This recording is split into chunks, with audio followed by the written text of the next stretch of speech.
ज्या परिसरात घरगुती गॅस पाईपलाईन उपलब्ध आहे अशा ग्राहकांनी पुढील 3 महिन्यात पीएनजी गॅस जोडणी घेणं आवश्यक आहे। त्यामध्ये चालढकल केल्यास 3 महिन्यानंतर घरगुती गॅस सिलेंडर पुरवठा बंद होऊ शकतो। घरगुती गॅस सिलेंडरच्या टंचाईतून मार्ग काढण्यासाठी शासनानं पाईपलाईनच्या माध्यमातून गॅस पुरवण्याला प्राधान्य दिलंय। आखाती देशातील युद्धजन्य परिस्थितीमुळे भारतात इंधन पुरवठ्याची साखळी विस्कळीत झाली आहे।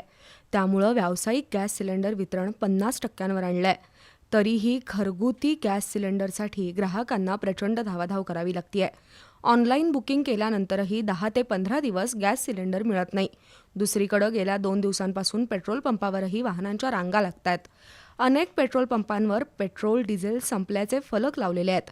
एकूणच इंधन टंचाईमुळे सर्वसामान्य नागरिक बेजार बनलाय।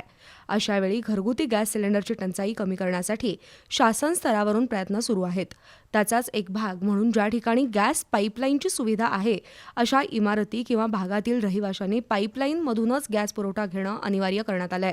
त्यासाठी 3 महिन्यांची मुदत देण्यात आली आहे। ज्या ठिकाणी गॅस पाईपलाईन म्हणजेच पीएनजीची सुविधा आहे अशा ठिकाणच्या ग्राहकांना पुढील 3 महिन्यानंतर टप्प्याटप्प्यानं एलपीजी सिलेंडर पुरवठा बंद केला जाणार आहे।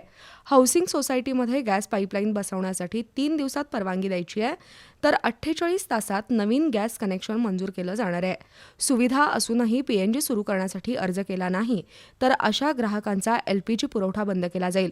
त्यामुळे शासनानं पाईपलाईन गॅसला प्राधान्य दिलं असून घरगुती गॅस सिलेंडरची टंचाई कमी करण्यासाठी हे पाऊल उचललंय।